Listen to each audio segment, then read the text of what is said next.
Hello, friends. Welcome to today's topic. Today, we're going to talk about internet gateways and route table. So far, in our VPC playlist, we have seen what is VPC. We have spoken a bit about IP addresses, CIDR block, and also subnets. In today's topic, we'll be talking about internet gateway, its usages, along with route tables. So, what is internet gateway? Internet gateway provides internet access to your VPC. So in short, it's basically it helps your EC2 instance to talk to the internet, to the outside world. So let us try writing down each point one by one. So internet gateway provides internet access to VPC. So why do you need internet access to your VPC? So basically if you have any web server or any web application being deployed in your VPC, you need that web application to be accessed over the internet. So if you want your applications to be accessed over the internet, you need to have internet gateway which will route the request from the internet to your EC2 instance and to your from EC2 instance to the internet. It's a two-way communication. So let us see what all things you have to do to make your web server or web application accessed over the internet. Web application accessed over internet. The first step is you need to have a public IP address or elastic IP address attached to your EC2 instance. So we have all discussed what is public IP and elastic IP address in our previous videos. Whenever you create an instance, by default you will have a private IP address, and private IP address is used for internal communication. But if you want your services to be accessed over the internet, you need to provide a public IP address. Now, since public IP address is a non-static, we also associate that with an elastic IP address, which is a static public address. Now, this alone is not enough for your web application to be accessed over the internet. You need something called internet gateway. Attach your internet gateway to subnet. So, as we all know, we deploy our web application in a public subnet, and that public subnet has to be connected to the internet gateway. So why it has to be connected to the internet gateway is simply so that your applications could be accessed over the internet via your IP address. So how does your subnet or the application in a subnet is routed to the internet gateway? So how does your router know that the request from this particular internet has to be routed to the internet? So that is via route table.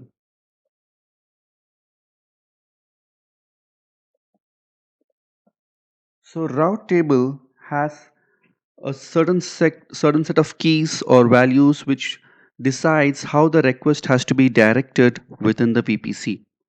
So we will see a bit in more detail about route tables and elastic IP addresses, but for now you just have to have this concepts clear. Elastic Internet Gateway is used to provide communication of your EC2 instance or a web application over the internet, and you can have either one or more than one internet gateway, but generally one internet gateway is enough for your VPC. And we have also missed one more component, which is the router.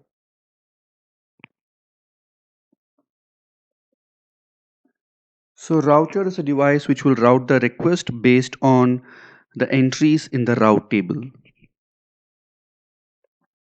Your subnet, which is attached to the internet gateway, will be denoted as a public subnet, whereas a subnet which is not attached to the internet gateway will be private subnet. So when you create a subnet, you basically decide whether you attach the particular subnet to internet gateway or you don't. So based on that decision, your subnets will be marked as classified as a public subnet or a private subnet. As we discussed, the route table basically it's a table. You can imagine a route table as a rows and columns where you have one, or you can think this as a key value where the key is the IP address of the particular subnet, and its another column will be the target. So basically the IP address will be the IP address which has been assigned to the particular subnet. Say for example, as we all know, subnet is basically a range of IP addresses, and if you if you keep this IP address as a key, and the target could be what is the destination that this particular IP addresses can talk to.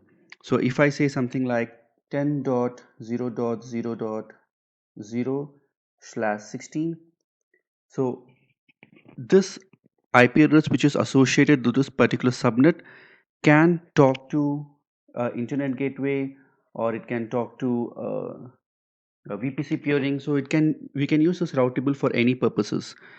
But generally in our today's section, we will use route table as a way so that it can route the request from your particular subnet to the internet gateway.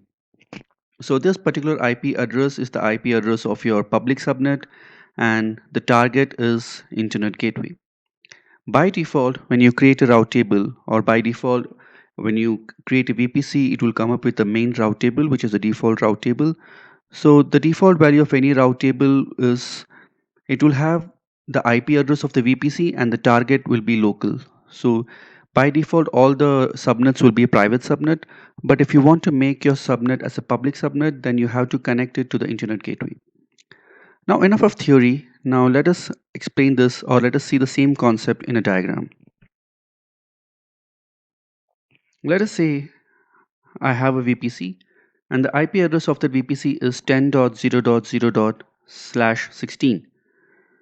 And within this VPC, I am carving out two portions as a subnet. As we all know, that subnet is basically a portion of your bigger VPC. The VPC is a bigger network, and subnet is a portion or chunk of that bigger network, right? And we have already seen on previous videos, the subnet can be in different availability zones. So for example, in availability zone 1, I am creating two subnets with IP address 10.0.1.0/24, and another subnet I'm assigning a range of IP address from 10.0.2.0/24. Similarly, in a different availability zones, I'm creating another subnets with a different IP address range. Here, since it's a private, I'm setting the range as 10.0.20.0/24, and another with 10.0.21.0/24. Now comes interesting part. I need to decide where to deploy my application. So in my public subnet, I will be deploying my EC2 instance, which is hosting my web application, which needs to be communicated over the internet. And in my private subnet, I'm hosting my database. Now, as we have discussed earlier, if we have to make our subnet public, and if we have to make our web application to be accessed over the internet, we have to assign this an elastic IP. Now, elastic IP is a form of public IP which is static in nature. So even if I stop and start this instance, it will still retain the same elastic IP. So we have done with the first step. We have assigned an elastic IP for the two EC2 instance in different within the same availability zone. And if you actually see, I am not associating any elastic IP for this database. So next thing we have to do is we need a router. Router is basically used to route the request, and the router will be assigned to an internet gateway. Now from this internet gateway, it will further send the network to the outside world. But if you actually see, the public subnet is attached to the internet gateway via the router. Now, how does this router know that this particular subnet has to be routed to the internet gateway? That is via our route table. So a route table will look something like this, where the one column would have IP address and another column would have the destination. So by default, if you look at the first row, the first row defines the IP address of the VPC, where I'm saying 10.0.0.0/16, its destination is local. So all the IP address within this range can communicate within each other. The next row is of this particular public subnet. So 10.0.1.0/24 is the IP address which I have assigned to this particular subnet. Now, this particular subnet, I have assigned the destination, or we can also call this as target. So I have set the target as IGV. IGV is just a short form for Internet Gateway, right? So this could be a unique identifier of that particular Internet Gateway which we have created. For our understanding, I have written it as Internet Gateway. Similarly, there's another subnet which is also public. So I have assigned the IP address of this particular subnet to the destination as Internet Gateway. So this is how the router knows that this subnet could talk to the internet via Internet Gateway. So it will route the request from this subnets to the Internet Gateway, and similarly, um, developers over the internet can also access this particular EC2 instances or any services which is deployed within this public subnet. Now, this is the custom route table which we create. By default, your VPC will have a main route table which will just have one value in it. So this is a default value which the route table has when you create a VPC. This will have the IP address of the VPC and the destination will be local. So you can either you cannot delete this main route table, but you can create a new route table and then you can replace your main route table with this custom route table which you have created, right? So now every public subnet should be associated with a route table. So here you can see that we have two public subnets, and for each of these two public subnets we have a row in the route table. But if you actually notice, for the private subnet there is no entry here, because since the private subnet will not be accessed over the internet, we are not connecting this private subnet to the internet gateway. So that's the reason you don't see any specific row for the private IP address of the database which is hosted in the private subnet. This is a diagram which has been shown in the Amazon official documentation. So this is just for your reference. As you can see that this diagram clearly explains the infrastructure of Amazon VPC. You have a VPC and then they have created a public subnet and a private subnet. The EC2 instance which is deployed in the private subnet only has a private IP address associated with it, whereas the instance deployed in the public subnet has a private and an elastic IP address. By default, every instance comes with a private IP.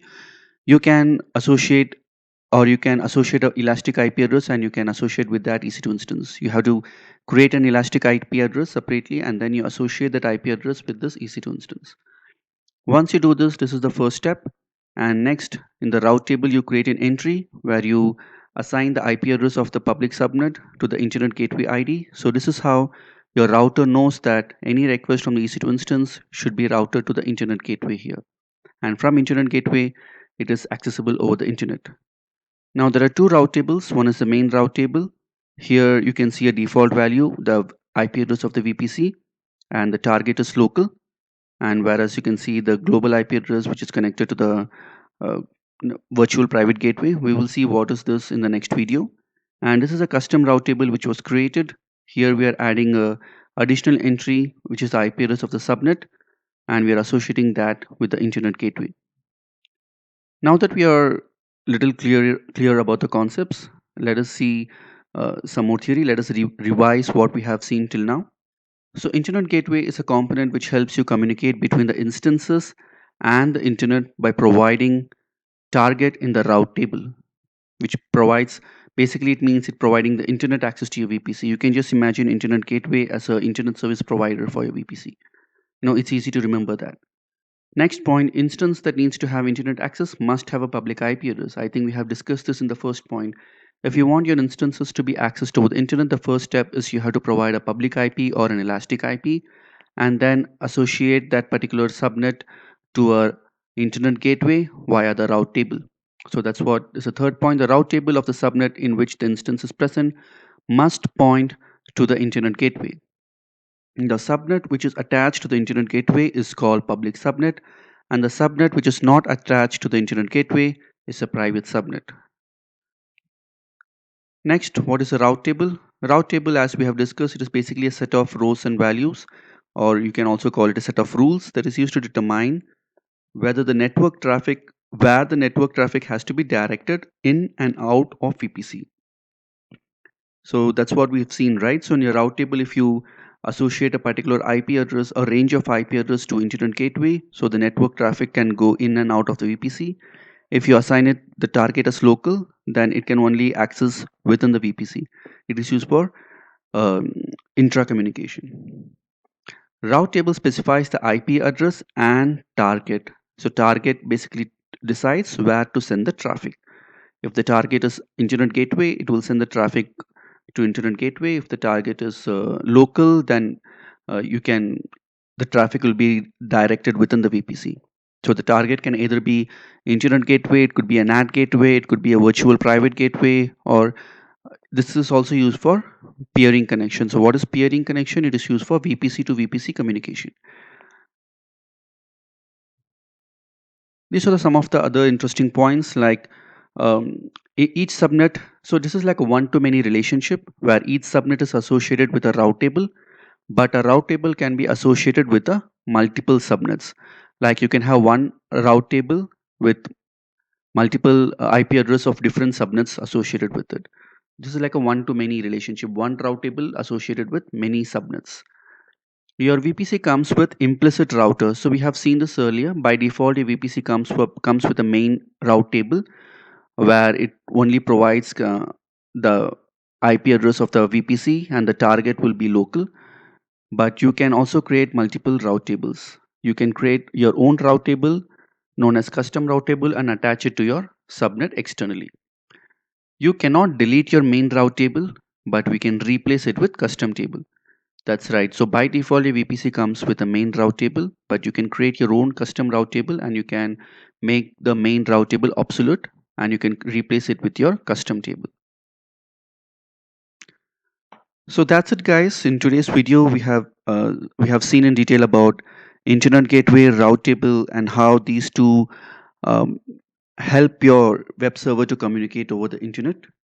So I hope you enjoy today's topic. In the next session, we will be seeing or talking about another component of VPC. Thank you and have a good day.